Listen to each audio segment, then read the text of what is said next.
Hello everyone, this is me Bhaiya Ji and you are watching the channel Bhaiya Ji Ki Class. In this video, we will discuss the PYQs of last 10 year of the chapter Ray Optics.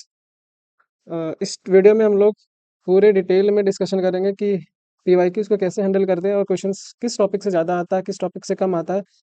तो बने रहिए इस channel पे, आपको हर एक questions को detail में समझाया जाएगा। तो बिना हम लोग समय को बर्बाद किए टॉपिक पे आते हैं। तो ये है हमारा प्यारा सा चैप्टर रे ऑप्टिक्स। हाँ भैया, रे ऑप्टिक्स में सबको दिक्कत होता है, बट ये वीडियो के बाद आपको दिक्कत होने वाला नहीं है। क्यों दिक्कत होने वाला नहीं है और क्यों क्वेश्चंस बनने लगेगा, वो क्वेश्चंस करने के बाद पता चलेगा बच्चा पार्टी। तो बढ़ते हैं हम लोग इस चैप्टर की तरफ। इस चैप्टर की बात करें, हमारा कौन से नंबर पे आता है ये? Ray optics 9th। देखेंगे अभी किस ईयर में कौन सा टॉपिक से कितना क्वेश्चन पूछा है। मतलब हर एक ईयर में ये चैप्टर क्या मार्क्स वेटेज रखता है या नहीं रखता है, या फ्लो में हम लोग ये चैप्टर क्यों कर रहे हैं। मार्क्स डिस्ट्रीब्यूशंस बहुत इंपॉर्टेंट है कि कौन सा चैप्टर से कितना क्वेश्चन पूछ रहा है, तो उस पर ज़्यादा ध्यान दें आप, उसके अकॉर्डिंग आप क्वेश्चन को ज़्यादा करें। मतलब जितने ज़्यादा क्वेश्चन जिस चैप्टर से पूछा जा रहा है उस चैप्टर को आप ज़्यादा फोकस करें। तो 7th वाला में देखे थे, अभी 7th नंबर में था ना हमारा। 9th नंबर में, 9th नंबर में ये लास्ट ईयर का एनालिसिस है। 2 क्वेश्चन 1 मार्क्स में पूछता है ये, और 2 नंबर का 1 क्वेश्चन पूछा। मीन्स 2 नंबर इधर से मिला और 2 नंबर इधर से मिला, 2-2 4 नंबर हो गया, और एक ये जो पूछता है वो 5 नंबर का। आई थिंक ये जो 5 नंबर का क्वेश्चन आता है ना, शायद से फिजिक्स में जो होता है वो डेरिवेशन से आएगा या तो डायग्राम वगैरह से आता है। तो डायग्राम और डेरिवेशंस भी हम लोग करेंगे, बट पहले हम लोग देख लेंगे कि कंसेप्चुअल क्वेश्चंस कितना आता है और किस तरह से उसको हैंडल करते हैं। तो चलो बढ़ते हैं हम लोग क्वेश्चंस की तरफ। मज़ा आने वाला है, बस वीडियो में बने रहो। और कुछ नहीं चाहिए तुम लोगों से, बस वीडियो बने रहो। ज़्यादा मेहरबानी करना है तो लाइक कर दो और चैनल को सब्सक्राइब करना नहीं भूलना। अब ईयर वाइज देखते हैं। अभी तो लास्ट ईयर का देखें, बट उससे पहले वाले ईयर में या उससे पहले वाले में कितना कितना क्वेश्चन पूछा है। 2024 की पेपर एनालिसिस देखते हैं। ये 1 नंबर का 2 क्वेश्चन पूछता है। देखो इससे पिछला बार वाला में भी 1 नंबर का 2 क्वेश्चन पूछा था ये, और 2024 में भी 1 नंबर वाला 2 क्वेश्चन पूछा है। देखो ऑब्जेक्टिव वाला इसमें ज़्यादा आता है। ऑब्जेक्टिव वाला किस तरह से आता है, मीन्स कंसेप्चुअल वाला क्वेश्चन किस तरह से आता है, अभी वीडियो में बने रहना, देखते हैं हम लोग हर एक क्वेश्चन को। ये वीडियो बेस्ट एक्सप्लेनेशन होने वाला है रे ऑप्टिक्स का। हम लोग ये देख लेना, एक बार गो थ्रू कर लेना कि किस टाइम पे कितना क्वेश्चन पूछा है रे ऑप्टिक्स से। रे ऑप्टिक्स लिटरली एक बड़ा चैप्टर होता है, और ये चैप्टर से अलग अलग टॉपिक से क्वेश्चन पूछता है ये। तो देखते हैं हम लोग। और मेन जो तुम लोग पीवाईक्यूज करोगे उससे पता चल जाएगा कि कितने, ये जो हमारा इंस्ट्रूमेंट वाला टॉपिक होता है ना रे ऑप्टिक्स में, वो ज़्यादा इंपॉर्टेंट वेटेज रखता है। मीन्स अभी जो एस्ट्रोनॉमिकल टेलीस्कोप देखेगे तुम लोग, एस्ट्रोनॉमिकल टेलीस्कोप देखोगे, इससे ऑलमोस्ट लग रहा है 6-7 क्वेश्चन पूछ दिया है, ये ऑब्जेक्टिव में ही पूछा है या तो तुम्हारा वेरी शॉर्ट आंसर में ही पूछा है। तो इसका थोड़ा-सा हम लोग जनरल या मीन्स वो चीज़ कर लेंगे, मीन्स उतना समझ लेंगे ताकि हम लोग को क्वेश्चंस बनने लगे। ज़्यादा डिटेल में हम लोग पीएचडी करने वाले नहीं है, बट उतना करेंगे जितना से हम लोग का क्वेश्चंस ना छूटे। अब बात करते हैं हम लोग एस्ट्रोनॉमिकल टेलीस्कोप। बच्चा टेलीस्कोप पता होगा ना, दूर की चीज़ों को देखने के लिए यूज़ करते हैं, लाइक स्टार्स, मून्स वगैरह को देखने के लिए यूज़ करते हैं। बट अब इसको समझने से पहले हम लोग को समझना पड़ेगा यहाँ पे 2 तरह का लेंस यूज़ होता है। हम डायग्राम के थ्रू समझाते हैं इस टेलीस्कोप को। जब भी क्वेश्चन आएगा एस्ट्रोनॉमिकल टेलीस्कोप, तो 2 एडजस्टमेंट इसमें होता है। कितना? 2 तरह का केसेस देखते हैं हम लोग, 2 केसेस। केस 1 में क्या देखते हैं? केस 1 में जब यहाँ बोलेगा नॉर्मल एडजस्टमेंट, नॉर्मल एडजस्टमेंट। एक होता है बच्चा केस 2 में स्पेशल एडजस्टमेंट, स्पेशल। अब ये नॉर्मल एडजस्टमेंट क्या होता है, स्पेशल एडजस्टमेंट क्या होता है, वो देखते हैं अभी। Special special adjustment. Normal adjustment में क्या होता है, हम लोग इमेज को इन्फिनिटी पे बनाते हैं। अब इन्फिनिटी इन द सेंस कि ये बहुत दूरी पर इन्फिनिटी पे बनाएंगे तो ऑब्वियस सी बात है कि इमेज नहीं दिखेगा हम लोगों को, दिखेगा क्या? लेकिन हम लोग किसके रिस्पेक्ट में डिस्टेंस को देख रहे हैं वो मैटर कर रहा है। अभी देखते हैं ना कि क्या होता है। नॉर्मल एडजस्टमेंट में क्या होता है, हम लोग इमेज को कहाँ बनाते हैं, इमेज को हम लोग इन्फिनिटी पे बनाते हैं। इन्फिनिटी इन द सेंस ये डिस्टेंस कंपैरेटिवली दूसरे के डिस्टेंस से देखा जाता है। ये इन्फिनिटी हम लोग जो देख रहे हैं, हम लोग जो समझ रहे हैं वो इन्फिनिटी नहीं है। दूसरी बात, इस पे जो होता है स्पेशल एडजस्टमेंट में, हम लोग इमेज को कहाँ बनाते हैं बच्चा, इमेज को हम लोग डी डिस्टेंस पे बनाते हैं। कितना डिस्टेंस पे? डी। हम लोग को पता है ना डी डिस्टेंस क्या होता है, 25 सेंटीमीटर। ये वो डिस्टेंस होता है जहाँ पे हम लोग को क्लियर इमेज मिलता है। ये वो डिस्टेंस होता है जहाँ पे हम लोग को क्लियर इमेज बनता है। अब इसके कंपैरिजन में हम लोग इन्फिनिटी बता रहे हैं। अगर मान लेते हैं ये 25 सेंटीमीटर है, डिस्टेंस है नॉर्मल ये स्पेशल एडजस्टमेंट में। तो ये 200 सेंटीमीटर 300 सेंटीमीटर की बात करेंगे तो ये जो दोनों के बीच का डिफरेंस है ना वो उसके कंपैरिजन में हम लोग इन्फिनिटी बात कर रहे हैं। ये रिलैक्स्ड कंडीशंस बोला जाता है कभी क्या, relaxed conditions. Relaxed condition in the sense तुम लोग खुद से अभी पता चल जाएगा कि क्या होता है रिलैक्स कंडीशन। वो कंडीशन जहाँ पे हम लोग को आंखों में स्ट्रेन नहीं आता, मीन्स आंख में पेन नहीं आता है, हम लोग लॉन्ग टाइम तक उस चीज को देख सकते हैं। बट डी डिस्टेंस में तुम लोग जब भी बुक को पढ़ते होगे सामने में रख करके तो तुम्हारे आंखों में दर्द होने लगता है। क्यों होने लगता है? ये नेचुरल फिनोमिना है बॉडी का। बॉडी खुद ब खुद ये चीज अपने से करने लगता है। अगर सामने वाला चीज को ज्यादा देर तक देखोगे तो आंख में स्ट्रेस आने लगा, तो स्ट्रेस कंडीशन भी बोलते हैं इसको। स्पेशल स्पेशल वाले को स्ट्रेस कंडीशन भी बोलते हैं। स्ट्रेस कंडीशन, इस कंडीशन में हम लोग को इमेज इमेज ऑब्वियस सी बात है कि इसमें ज्यादा क्लियर आएगा, बट हम लोग ज्यादा देर तक नहीं देख सकेंगे इसको, है ना। और ये जो नॉर्मल एडजस्टमेंट है, ज्यादातर जो क्वेश्चन आएगा नॉर्मल एडजस्टमेंट का, तो नॉर्मल एडजस्टमेंट वाला क्वेश्चन को हम लोग अभी देखेंगे फिगर के थ्रू कि क्या होता है, मतलब इमेज कब कैसे आता है, कौन कौन सा लेंसेज यूज होता है। तो ये सब तो बेसिक की दो केसेस यूज होता है टेलीस्कोप वाला केस में, एक तो नॉर्मल एडजस्टमेंट, दूसरा हमारा स्पेशल एडजस्टमेंट। चलो बढ़ते हैं आगे। देखो यहाँ पे दो तरह का लेंस यूज होता है इस पे। एक optical lens, optical lens means objective lens भी बोलते हैं इसको, जहां से रेज ऑफ लाइट इंटर करेगा। इसको क्या बोलेंगे बच्चा? Optical lens. इसको डिनोट करेंगे एल ओ। ओ मतलब ऑप्टिकल और एल से लेंस। एक दूसरा होता है आई लेंस, जहां से हम लोग आँख, जिस लेंस से हम लोग देखते हैं आँख को, तुम लोग खुद पता होगा ना, इस तरह का देखो इमेजेस आता है। यहाँ पे हम लोगों का क्या आता है? Eye lens. यहाँ पे आता है हम लोग का ऑब्जेक्टिव लेंस। ऑब्जेक्टिव लेंस के थ्रू हम लोग जिस चीज को देखना उसका जो रे ऑफ लाइट आता है, रेज आता है, उससे इंटर करता है। बाकी बात जो हम लोग देखते हैं वो आई लेंस होता है। तो दो ये इसको क्या बोलते हैं? आई पीस। आई पीस लिखा हुआ है क्वेश्चन में, देखो दो तरह का लेंस। हाँ अब देखना यहाँ पे ये बड़ा क्यों लेते हैं ऑब्जेक्टिव लेंस को, क्योंकि ज्यादा रेज ऑफ लाइट इंटर कर पाया, और ज्यादा रेज आएगा तो हम लोग को इमेज क्लियर दिखेगा, ब्राइट दिखेगा। और ये छोटा होता है देखने का, देखने के लिए तो छोटा ही काफी है। देखो जब लाइट यहाँ से इंटर किया तो हम लोग को इन्फिनिटी पे इमेज बनाना है। नॉर्मल एडजस्टमेंट में इन्फिनिटी पे इमेज बनता है बच्चा। इन्फिनिटी पे कब बनेगा? जब यहाँ से जो ये जो लेंस ये जो लेंस है वो ऐसे जगह पे बनाए ताकि जो दूसरे लेंस है उसका फोकस पे उसका इमेज बन जाए।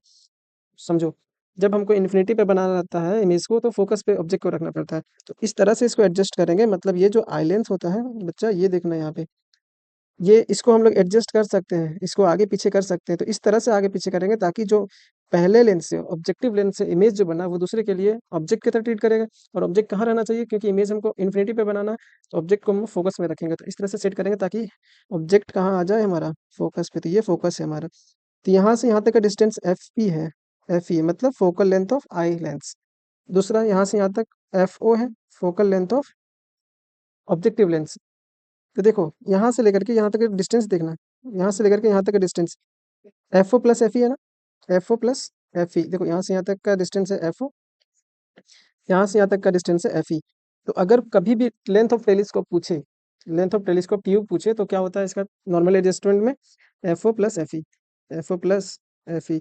हम यहाँ पे लिख देते हैं लेंथ ऑफ टेलीस्कोप। लेंथ को हम लोग एल से डिनोट करेंगे। दो ही तरह का क्वेश्चन पूछेगा बच्चा इसमें, लेंथ ऑफ टेलीस्कोप या तो ट्यूब पूछता है ना। इसको एल से डिनोट करते हैं। ये क्या होता है? F O plus F E. F O पे इमेज बना था पहला लेंस के कारण, एफ ई पे क्यों रखे? ताकि हमको इमेज इन्फिनिटी पे मिले। कंसेप्ट क्लियर होना चाहिए। दूसरा पूछता है बच्चा मैग्निफिकेशन। यहाँ पे एंगुलर मैग्निफिकेशन डिफाइन करते हैं। तो मैग्निफिकेशन जो एम होता है वो हो जाता है यहाँ पे, डेरिवेशन पे नहीं जाएंगे, डेरिवेशन इसका पूछा हुआ है तो डेरिवेशन पार्ट में डेरिवेशन को करेंगे। अभी देखते हैं हम लोग जो फॉर्मूला होता है इसका, जो मैग्निफिकेशन होता है minus of F O by F E होता है। F O by F E, ये मैग्निफिकेशन क्या बताता है? माइनस आ रहा है इन्वर्टेड इमेज बनेगा, बट हम लोग इसका मैग्नीट्यूड को याद रखेंगे क्योंकि मैग्नीट्यूड से क्वेश्चन बनने वाला है। F O by F E. देखो कन्फ्यूजन होता है कौन ई ऊपर आएगा या ओ ऊपर आएगा। तो अगर कन्फ्यूजन होता है तो याद रखना फूफी करके, फूफी, फूफी। फू पहले आया मतलब ऊपर में एफ ओ आएगा फू, फिर बाद में आएगा एफ ई। तो फूफी से याद रखना magnification, angular magnification in case of astronomical telescope वो क्या होता है? फूफी, F O by F E. बस यही दोनों क्वेश्चन से मीन्स यही दोनों कंसेप्ट से यूज होने वाला है हमारा क्वेश्चंस में। क्वेश्चंस को इसी दो कंसेप्ट से हम लोग सॉल्व करने वाले हैं। तो इस वाला में देखना कि in an astronomical telescope focal length of to lenses, मतलब एफओ दिया हुआ है और एफई दिया हुआ है। इन नॉर्मल एडजस्टमेंट, मतलब जो पहला केस है, इमेज जब हम लोग का इन्फिनिटी पे बनता है, उस केस में डिस्टेंस बिटवीन देम, मतलब दोनों लेंस के बीच का डिस्टेंस, मीन्स हमको लेंथ पूछ रहा है वो। तो लेंथ बच्चा अभी सीखे हैं हम लोग, एल इक्वल्स टू होता है एफ ओ बाय, अच्छा F O plus F E. Length बोले तो F O plus F E, F O plus F E. तो एफ ओ को मान लेते हैं 0.3 और एफ ई को मानते हैं हम लोग 0.005। तो आंसर दिख रहा है 0.35।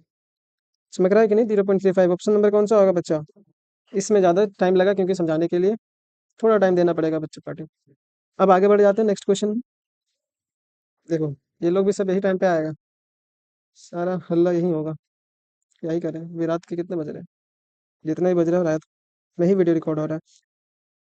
अब आते हैं नेक्स्ट हम लोग टॉपिक पे, जो कि मोस्ट इंपॉर्टेंट इस तरह का क्वेश्चन पूछता है बच्चा। एक रिलेशन बताएंगे, उससे हम लोग के ऑलमोस्ट हर एक क्वेश्चन सॉल्व होने वाला है। When light waves travel from air to glass, जब भी मीडियम चेंज करता है तो कभी कभी पूछ लेता है वो लैम्डा मीन्स वेवलेंथ में क्या चेंजेस आएगा, फ्रीक्वेंसी पे क्या चेंजेस आएगा, हमारा जो रिफ्लेक्टिव इंडेक्स पे क्या चेंज आएगा, और वेलोसिटी पे क्या चेंजेस आने वाला है। देख सब हल्ला स्टार्ट हो गया है। तो देखते हैं हम लोग, एक रिलेशन याद रखना, इंपॉर्टेंट रिलेशन, इंपॉर्टेंट रिलेशन। कितना भी हो के ये वीडियो तो रिकॉर्ड ही होके रहेगा, बहुत दिन से वेट कर रहे हैं, रिकॉर्ड आज करें आज करें। तो इंपॉर्टेंट रिलेशन याद रखना, mu two by mu one, mu two by mu one equals to होता है V one by V two equals to lambda, नहीं मानने वाला ये सब, lambda one by lambda two. ये रिफ्लेक्टिव इंडेक्स म्यू से क्या डिनोट करते हैं? नहीं ये मानेगा, आर ई एफ। बताओ अब, छोड़ो उसको। म्यू से क्या डिनोट करते हैं बच्चा? F R A C T I, refractive index. नसीब खराब रहेगा तो यही सब होगा लास्ट में। और वी वन से, वी से velocity of light, velocity of आया कोई भगाने वाला, velocity of light in medium, L I G S T. हम ये सब कब डिस्कस करेंगे? जब मीडियम चेंजेस होता है, जब मीडियम आपस में चेंज होगा तब हम लोग में, मतलब वेलोसिटी में लेमडा में क्या चेंजेस आएगा वो चीज़। और लेमडा तो पता है सबको, ये क्या होता है? Wavelength, wave length. तो गौर करके देखना तुम लोग, क्या देखना गौर करके देखो थोड़ा, कि रिफ्रैक्टिव इंडेक्स और लेमडा में, या तो रिफ्रैक्टिव इंडेक्स या तो और वेलोसिटी में इन्वर्सली का रिलेशन है, इन्वर्स का रिलेशन। अगर रिफ्रैक्टिव इंडेक्स बढ़ता है तो वेलोसिटी वहाँ पे कम हो जाएगा, और अगर रिफ्रैक्टिव इंडेक्स घटता है तो वेलोसिटी और लेमडा बढ़ जाएगा। लेकिन यहाँ पे क्वेश्चन में क्या बोल रहा है? एयर टू ग्लास जा रहा है, तो खुद पता है तुम लोगों को कि एयर का रिफ्रैक्टिव इंडेक्स, एयर का क्या, एयर का जो रिफ्रैक्टिव इंडेक्स होता है बच्चा, वो कम होता है एज कम्पेयर टू ग्लास। अब रिफ्रैक्टिव इंडेक्स से हम जैसा बता रहे हो समझना, रिफ्लेक्टिव इंडेक्स जिसका ज़्यादा, वहाँ पे मूव करना उतना डिफिकल्ट, जितना ज़्यादा रिफ्लेक्टिव इंडेक्स होगा वहाँ पे उस कोई भी लाइट को वहाँ पे चलने में दिक्कत होगा। सपोज करो तुमको कीचड़ में चलना आसान होगा या ज़मीन में चलना आसान होगा? कीचड़ में चलना आसान होगा, आसान होगा कीचड़ में। ज़मीन में चलना आसान होगा बच्चा। तो ज़मीन में चलना आसान होगा मतलब रिफ्लेक्टिव इंडेक्स उसका कम है, तो ग्लास में डेंसिटी ज़्यादा होता है ना ग्लास का वो, तो ग्लास का जो रिफ्लेक्टिव इंडेक्स होता है वो ज़्यादा होता है एज़ कम्पेयर टू एयर। तो म्यू ऑफ वन, इसको वन मानते हैं हम, और म्यू टू मानते हैं। हमको वेवलेंथ में चेंजेस पूछ रहा है, क्या चेंज आएगा, क्या चीज़ होने वाला है वेवलेंथ के साथ? फ्रीक्वेंसी देखो बच्चा, फ्रीक्वेंसी मीडियम चेंज करने पर कभी भी डिपेंड नहीं करता, वो इंडिपेंडेंट ऑफ मीडियम होता है। फ्रीक्वेंसी हमेशा कांस्टेंट होने वाला है, तो ये बात तो आप हमेशा याद रखें। आगे इस पे भी क्वेश्चन पूछा है ये, तो क्वेश्चन के थ्रू हम लोग इसको भी देखेंगे। शायद इधर वाला नहीं दिख रहा होगा तुम लोग को। तो ये lambda equals to, lambda wavelength है हमारा, पढ़ दे रहे, और वी हमारा वेलोसिटी है। तो अगर म्यू वन कम है म्यू टू से, तो क्या होगा लेमडा में? लेमडा अगर म्यू बढ़ रहा है तो लेमडा क्या होगा? घटेगा। मीन्स अगर लाइट कम रिफ्रैक्टिव इंडेक्स से ज़्यादा रिफ्रैक्टिव इंडेक्स की तरफ चल रहा है, तो उसका लेमडा जो होगा, वेवलेंथ जो होगा, वो क्या होगा? घट जाएगा। रिफ्रैक्टिव इंडेक्स बढ़ रहा है ना, तो जैसे जैसे रिफ्रैक्टिव इंडेक्स इंक्रीज करता है हमारा लैम्डा डिक्रीज करेगा। क्यों डिक्रीज करेगा? इनवर्स का रिलेशन होता है। देख लो ना यहाँ पे इनवर्स रिलेशन म्यू और लैम्डा में। यहाँ टू ऊपर आया लेकिन लैम्डा टू नीचे आया है। तो क्या होगा बच्चा? इसमें लैम्डा क्या होगा? डिक्रीज करेगा। वीडियो ज़्यादा लंबा हो जाएगा इसलिए जल्दी जल्दी से हम लोग डिस्कस करते हैं। थर्ड नंबर वाला देखो कि ऑप्टिकल फाइबर किस पे बेस्ड होता है। ये तो याद करने वाला तरीका होता है, मीन्स याद करने वाला क्वेश्चन है। और तुम लोग पढ़ा होगा TIR, तो ये तुम लोग को मिला होगा, इससे मुलाकात हुआ होगा TIR। तो ऑप्टिकल फाइबर किस पे बेस्ड होता है? Total internal reflection of light. Refraction नहीं, रिफ्लेक्शन। तो ऑप्शन नंबर बी हो जाएगा इसका, total internal reflection. Optical fibre किस पे बेस्ड है बच्चा? टोटल इंटरनल रिफ्लेक्शन पे। आगे बढ़ते हैं। और हाँ, इस वीडियो का अगर PDF चाहिए आपको, मतलब इस लेक्चर का PDF, तो आप हमारे ये जो डिस्क्रिप्शन बॉक्स है उस पे टेलीग्राम ग्रुप होगा, उसमें ज्वाइन कर देना बच्चा। और एक बार नहीं मिले तो व्हाट्सएप नंबर पे मैसेज कर देना। तुम लोग के पास होगा व्हाट्सएप नंबर, नहीं होगा तो एक बार खोजना, मिल जाएगा। हाँ, refractive indices. Relative refractive index का कंसेप्ट क्या होता है? रिलेटिव रिफ्रैक्टिव इंडेक्स, इस पे दिया हुआ म्यू ऑफ गिवन, जो दिया हुआ पहले गिवन लिख लिया करो। म्यू ऑफ वाटर दिया हुआ 4/3, और नहीं भी दिया रहता तो याद कर लिया करो इस सबको, ये स्टैंडर्ड रिजल्ट है। म्यू ऑफ वाटर हो गया, म्यू ऑफ ग्लास हो गया।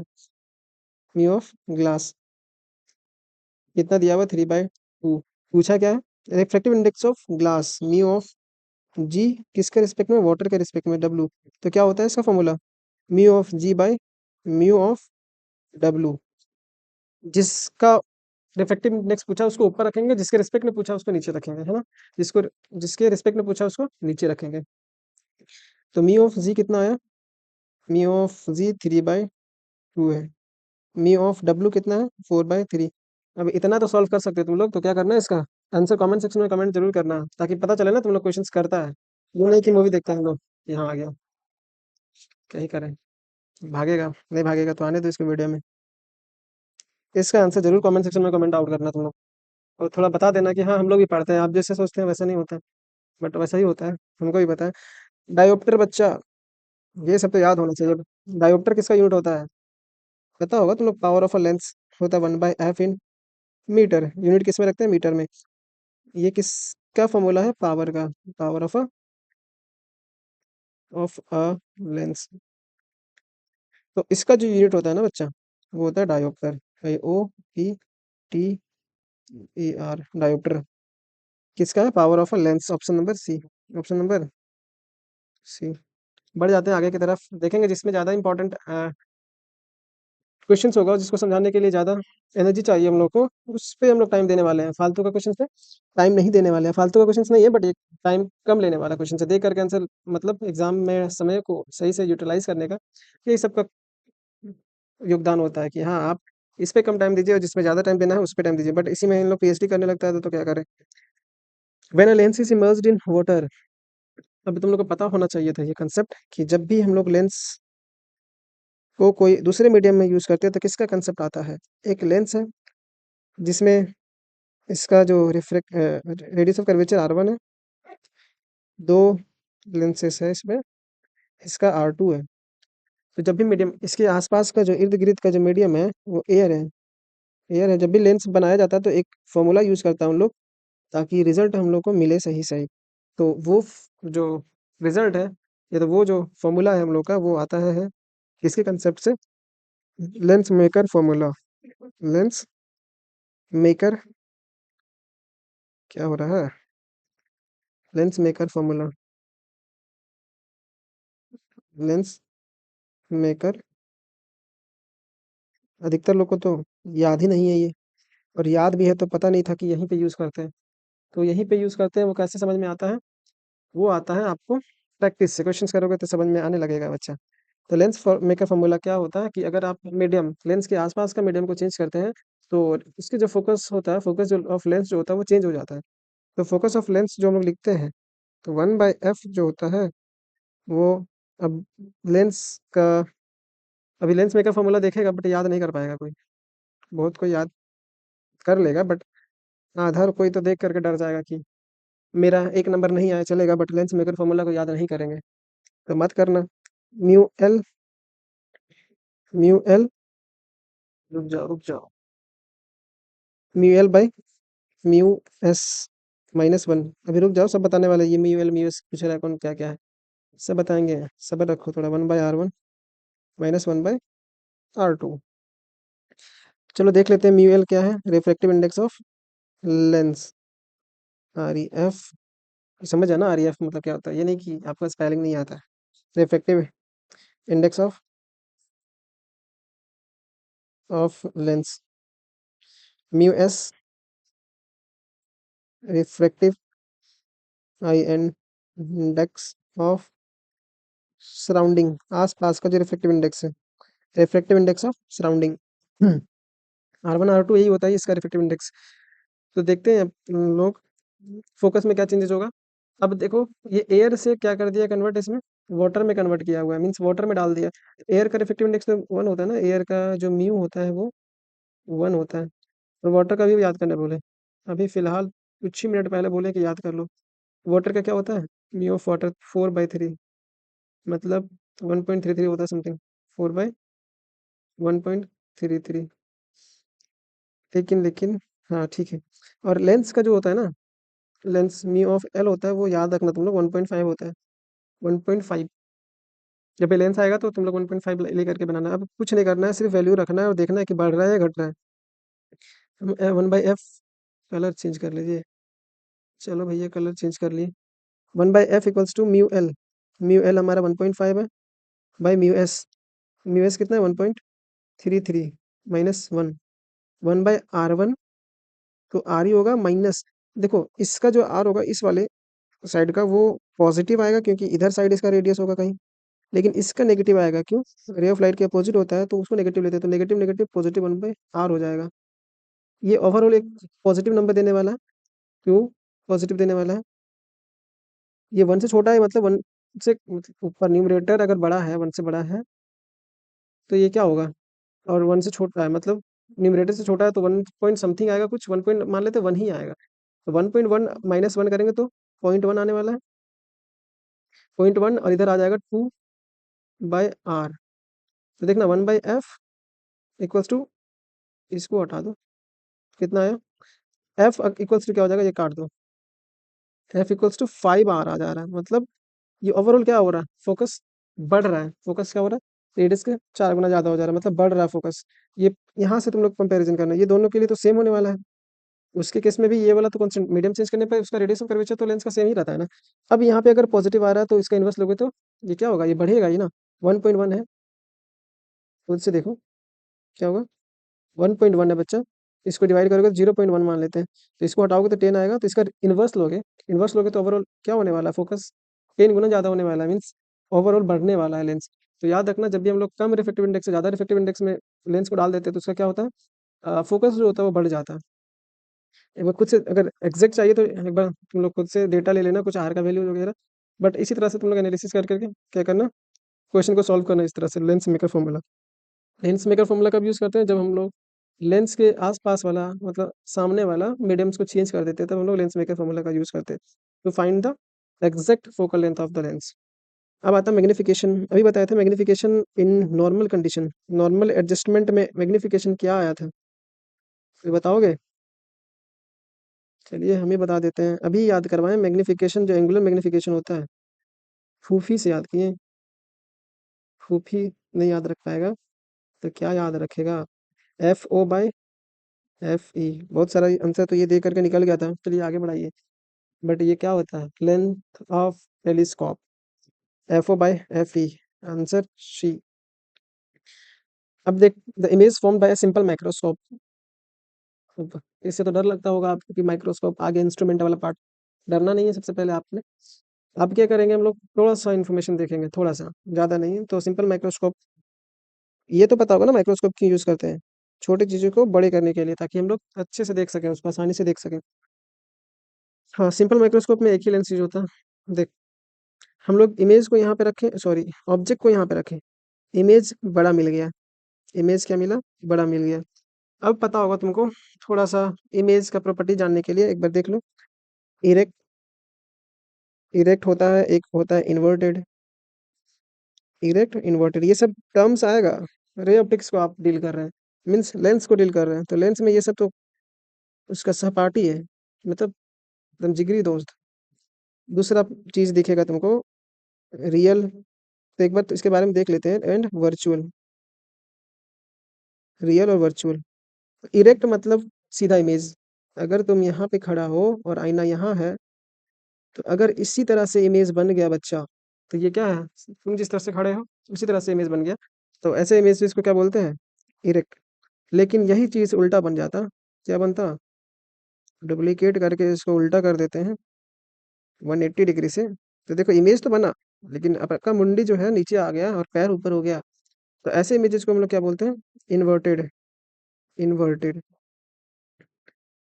VRTED। और ये कैसा इमेज है, ERECT, इरेक्ट, खड़ा इमेज। दूसरा आता है वर्चुअल और रियल। जब एक्चुअल मीटिंग ऑफ, जब रेज आफ्टर रिफ्लेक्शन अपने में मीट कर जाए, मीन्स जो रियल में मीट करता है उससे जो इमेज बनता है वो रियल बनता है, और इमेज लगता है कि वो मीट किया है, बट मीट एग्जैक्ट में किया करता नहीं है वो, तो वैसे इमेजेस को बोलते हैं हम लोग वर्चुअल इमेज।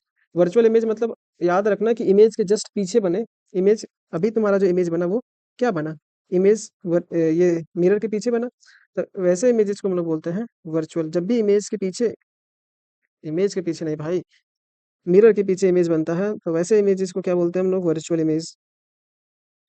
Virtual image.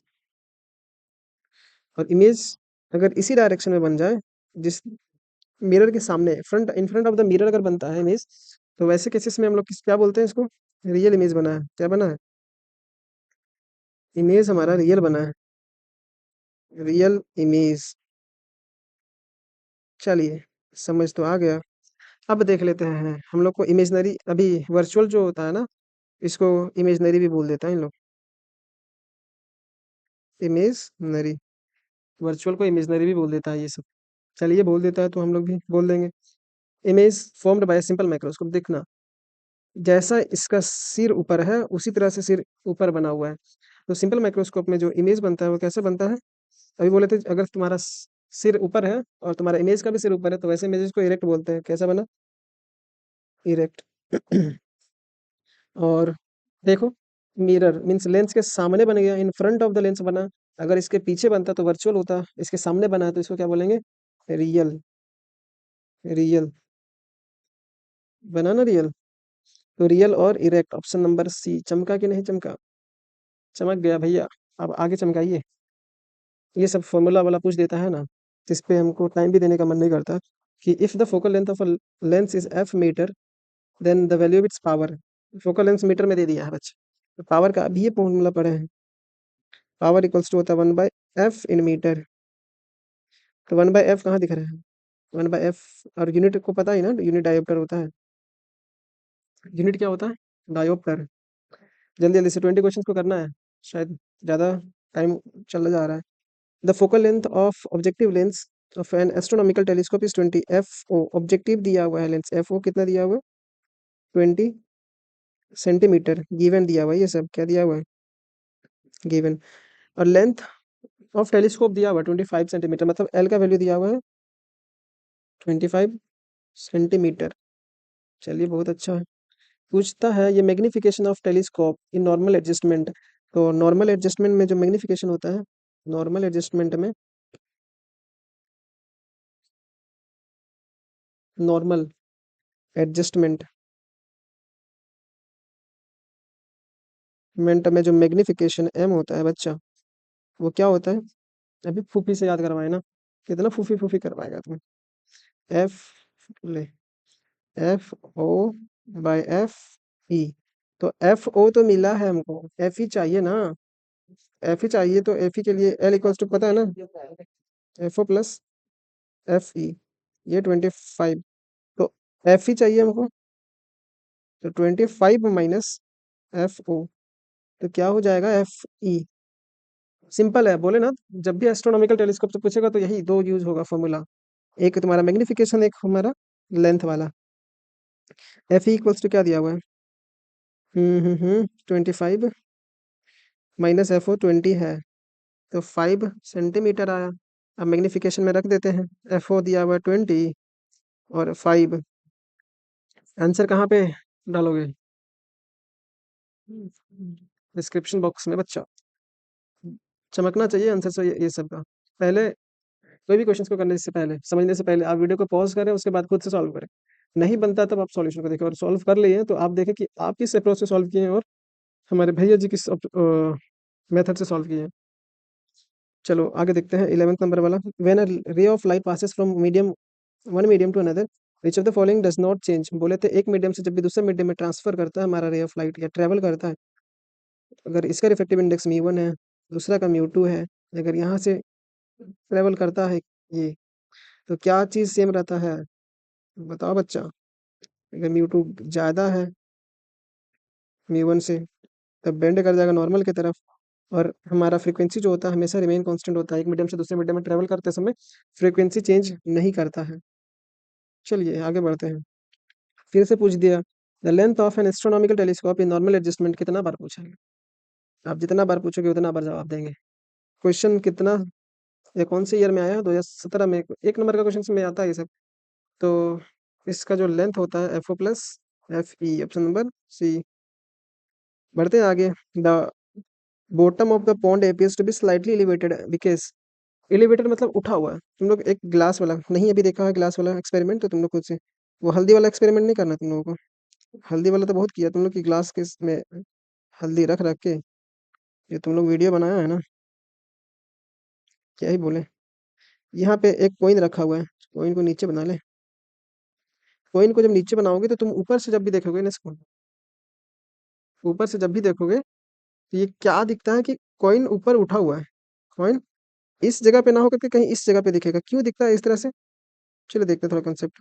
ये मीडियम 1 है, ये मीडियम 2 है। अगर ये मीडियम 1 से मीडियम 2 जा रहा है, थोड़ा सा इधर से डेविएट कर जाता है, इधर से भी निकला ये क्या क्या थोड़ा डेविएट कर गया। क्यों डेविएट करेगा? क्योंकि बेंडिंग ऑफ लाइट होता है ना, जब एक मीडियम से दूसरे मीडियम में ट्रांसफर करते हैं, मतलब ट्रैवल करते हैं। कौन सा फिनोमेना? रिफ्रैक्शन। बच्चा समझ रहा है? ये हमारा क्या है, ये कॉइन। अब यहाँ पे तुम अपना आँख अड़ा करके देख रहे हो, ये आँख है तुम्हारा अच्छा वाला आँख। तुमको क्या लगेगा कि रे ऑफ लाइट कहाँ से आ रहा है? कहाँ से आ रहा है?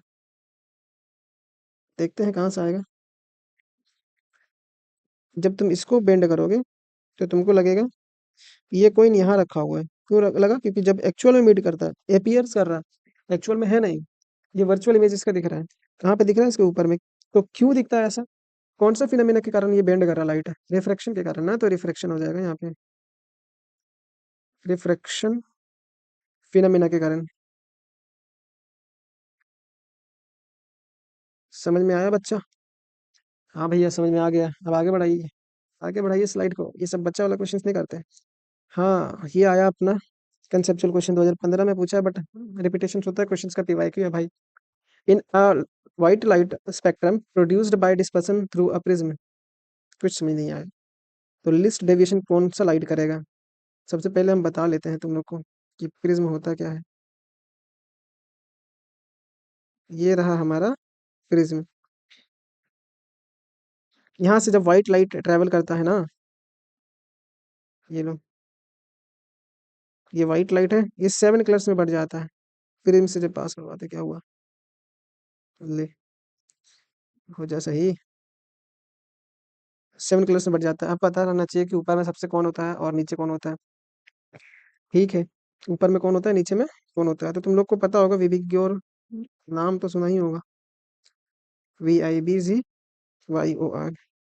VIBGYOR। ये कंसेप्ट थोड़ा ध्यान से देखना, इधर से इधर जाने में, वायलेट से रेड जाने में, इसका जो वेवलेंथ होता है, लेमडा, क्या होता है? वेवलेंथ जो होता है बच्चा, वो इंक्रीज करता है। क्या करता है? इंक्रीज। और फ्रीक्वेंसी क्या करता है? डिक्रीज करता है। मतलब फ्रीक्वेंसी इधर से इधर आने में, फ्रीक्वेंसी या तो reflective index mu right to left आने में इंक्रीज करता है। तो जितना ज़्यादा फ्रीक्वेंसी होता है बच्चा, उतना ज़्यादा वो डेविएट करता है, उतना ज़्यादा वो डेविएट करता है। लेमडा क्या होता है? जितना ज़्यादा होगा वो उतना कम डेविएशन करेगा, उतना कम डेविएशन करेगा, मतलब अपने रास्ते से कम भटकेगा वो। तो देखना थोड़ा सा, कि इसको जाना था ये रास्ते में, जाना किधर था? ये रास्ते में, बट जा रहा ये ऐसे रास्ते में, तो डेविएशन हुआ ना उसके रास्ते में, थोड़ा सा भटकाव हुआ। तो सबसे कम कौन भटका होगा? जिसका सबसे ज्यादा वेवलेंथ होगा, मीन्स इनवर्सली प्रोपोर्शनल का रिलेशन होता है। Lambda is inversely proportional to, या तो हम लोग इसको हटा करके हम डायरेक्ट लिख देते हैं डेविएशन। डेविएशन डेविएशन जो होता है वो इनवर्सली प्रोपोर्शनल होता है लेमडा का। जितना ज्यादा लेमडा उतना कम डेविएट करेगा। सबसे ज्यादा लेमडा किसका है? रेड का है। तो सबसे कम जो डेविएट करेगा वो कौन सा कलर करेगा? रेड। तो ऊपर में रेड आएगा और नीचे वॉयलेट आएगा। तो सबसे कम डेविएट कौन किया? लिस्ट बोला है, लिस्ट मतलब सबसे कम डेविएशन कौन कलर करेगा? रेड। तो आंसर क्या होगा इसका? रेड है कि नहीं है? Option D. ऑप्शन डी इसका सही जवाब होगा। बढ़े कि नहीं? हाँ बढ़िए, जरूर बढ़िए। कि देख इसमें virtual image larger than the object is formed. 2023 में पूछा, 24 में पूछा, 25 में पूछेगा, 26 में भी पूछेगा। तुम लोग 26 में देने वाला है ना? तो एक ही कंसेप्ट होता है, मीन्स एक ही ऐसा बोल सकते केस होता है जहाँ पे वर्चुअल भी होता है और लार्ज भी होता है इमेजेस। तुम लोग को पता होगा, दो मिरर में पड़ते हैं कॉनकेव, कॉनकेव, एक कॉन्वेक्स। कॉन्वेक्स कॉनकेव में 6 केस पड़ते हैं हम लोग, 6 केसेस। और कॉन्वेक्स में 2 केसेस पड़ते हैं। केसेस, 2 केसेस में से एक, पहला केस जो होता है ऑब्जेक्ट एट इन्फिनिटी होता है। Object at infinity. दूसरा ऑब्जेक्ट बिटवीन पोल, या तो पोल और इन्फिनिटी के बीच में कहीं भी रख दो, तब वही केस बनता है। ये इसमें क्या होता है कि हमेशा इमेज वर्चुअल बनता है। ये सब इन्फॉर्मेशन होना चाहिए था तुम लोगों को। इमेज कैसा बनता है? ले ये लोग चालू हो गए फिर से, बोले पढ़ाने तो देंगे नहीं आपको। बट हम छोड़ने वाले आज है नहीं, चालू रहो तुम लोग भी। Object between P and infinity में इमेज जो हमेशा बनता है वो वर्चुअल बनता है। अभी आएगा कोई? VAR वर्चुअल बनता है हमेशा, मतलब बिहाइंड सी बनता है, मतलब मिरर के पीछे बनेगा और इमेज हमेशा छोटा होता है, डिमिनिश्ड होता है। Image smaller than, smaller than object. Object से हमेशा इमेज छोटा ही बनता है। इसमें कॉन्वेक्स वाले मिरर में, ये मिरर की बात कर रहे हैं, लेंस में मत आ जाना, लेंस में उल्टा हो जाता है। इसमें 6 केस पड़ते हैं बच्चा, लेकिन 6 केस को नहीं बताने वाले हम लोग। एक ऐसा स्पेशल केस होता है जहाँ पे इमेज पांचों केसेस में जो बनता है, ऑल 5 केसेस में इमेज जो बनता है, एक तो इन्वर्टेड बनेगा, हर एक में, पांचों केस में इन्वर्टेड। दूसरा रियल बनेगा, और इसमें छोटा भी बनता है इमेज, बड़ा भी बनता है। बट एक ऐसा केस होता है, छठा केस, जब ऑब्जेक्ट को फोकस एंड पोल के बीच में रखेंगे, फोकस एंड पोल के बीच में रखेंगे, तो इमेज हमारा जो बनेगा वो बिहाइंड सी बनेगा, मतलब वर्चुअल इमेज। एक ही केस ऐसा होता है जो वर्चुअल इमेज बनता है, और लार्जर देन, लार्जर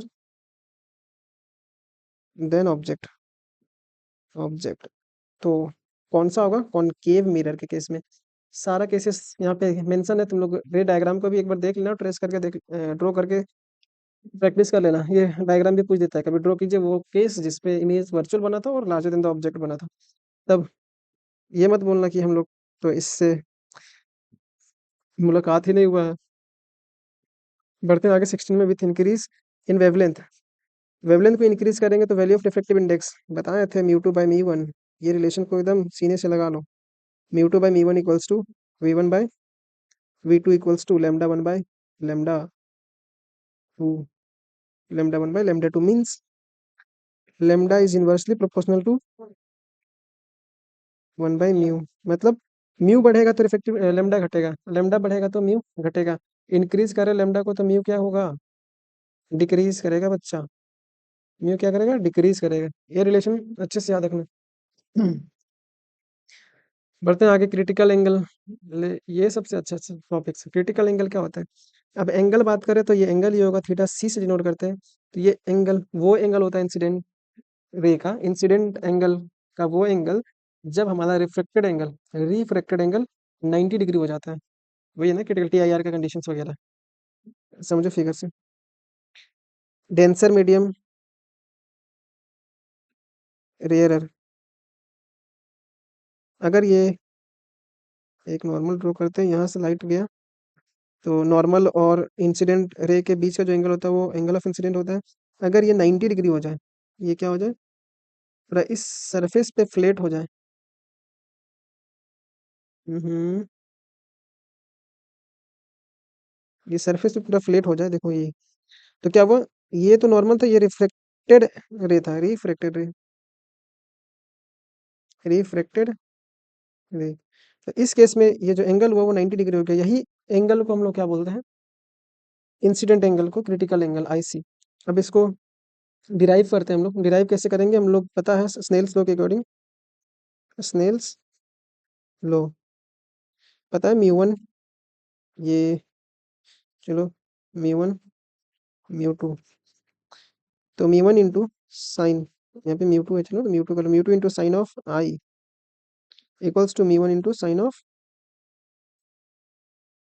आर। हमको आई चाहिए, आर हमारा 90 डिग्री हो गया है, क्रिटिकल एंगल वही सिचुएशन होता है, तो साइन 90 होता है 1, तो क्या आया, sine I equals to mu 1 by mu 2। अब आई इक्वल्स टू क्या हो जाएगा, sine inverse of mu 1 by mu 2। अगर म्यू 1 म्यू 2 में कंफ्यूजन होता है और डायरेक्ट हमको क्रिटिकल एंगल बोले, आई सी क्रिटिकल एंगल पूछता है, तो साइन इनवर्स ऊपर में छोटा आएगा और नीचे में बड़ा आएगा, छोटा बाय बड़ा याद रखना, छोटा बाय बड़ा, साइन इनवर्स ऑफ छोटा बाय बड़ा, साइन इनवर्स ऑफ छोटा बाय बड़ा। अब कंडीशन पूछ रहा है टोटल इंटरनल रिफ्लेक्शन का, तो टी आई आर का जो कंडीशंस होता है, T I R total internal reflection का जो कंडीशंस होता है, कंडीशंस क्या होता है बच्चा, चलिए देखते हैं कंडीशंस क्या होता है। ये जो कंडीशंस होता है, पहला कि लाइट को ट्रेवल करना पड़ेगा, light should be travel from denser to rarer, denser से रेयरर जाना पड़ेगा इसको, डेंसर से रेयरर। दूसरा बात, एंगल ऑफ इंसिडेंट, आई जो होगा एंगल ऑफ इंसिडेंस वो ग्रेटर देन क्रिटिकल एंगल होना चाहिए, I N C I angle must be greater than I C, मतलब क्रिटिकल एंगल से ज्यादा होना, यही दो कंडीशंस होता है बच्चा, किस लिए, पी आई आर होने के लिए। तो देखो इसमें डिफाइन किया हुआ है, तुम लोग लैंग्वेज में कैसे लिखोगे, critical angle is the angle of incidence in a denser medium, denser medium का जो एंगल ऑफ इंसिडेंस होगा, हम लोग पता था ना कि डेंसर से रेयर जाता तब ये सिचुएशन आता है, तो वो एंगल, इंसिडेंट एंगल का, जिस पे जो एंगल ऑफ रिफ्रैक्शन हो वो 90 डिग्री हो जाए, beyond this light is totally, इसके बाद मतलब क्रिटिकल एंगल के बाद जो लाइट होता है वो टोटल इंटरनल रिफ्लेक्शन करना स्टार्ट कर देता है, रिफ्लेक्शन ना करके रिफ्लेक्शन करने लगता है। ये रे डायग्राम भी बना दो तो 4 चांद लग जाएगा तुम्हारे क्वेश्चन पेपर में, आंसर पेपर में। तो 4 चांद लगाना है या बस चांद लगाना है, वो तुम पे डिपेंड कर रहा है। तो इस पे ज़्यादा हम लोग पीएचडी नहीं कर रहे, बढ़ते हैं आगे।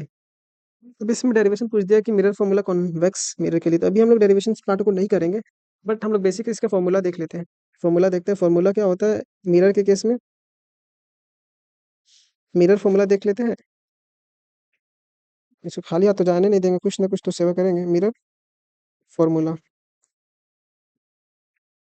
बताओ जी, कंफ्यूजन होता है क्या मिरर और लेंस वाले में, ठीक है होना भी चाहिए, कंफ्यूज नहीं होगा तो क्वेश्चन बनेगा कैसे।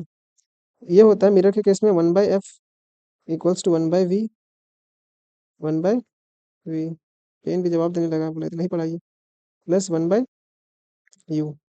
ये होता है मिरर के केस में। तो मैग्निफिकेशन भी देख लो, m इक्वल्स टू होता है height of image, linear magnification इसको बोलते हैं, height of image by height of object, या तो -v/u। v हमारा क्या है, v हमारा ऑब्जेक्ट नहीं इमेज डिस्टेंस है, और u हमारा है ऑब्जेक्ट डिस्टेंस।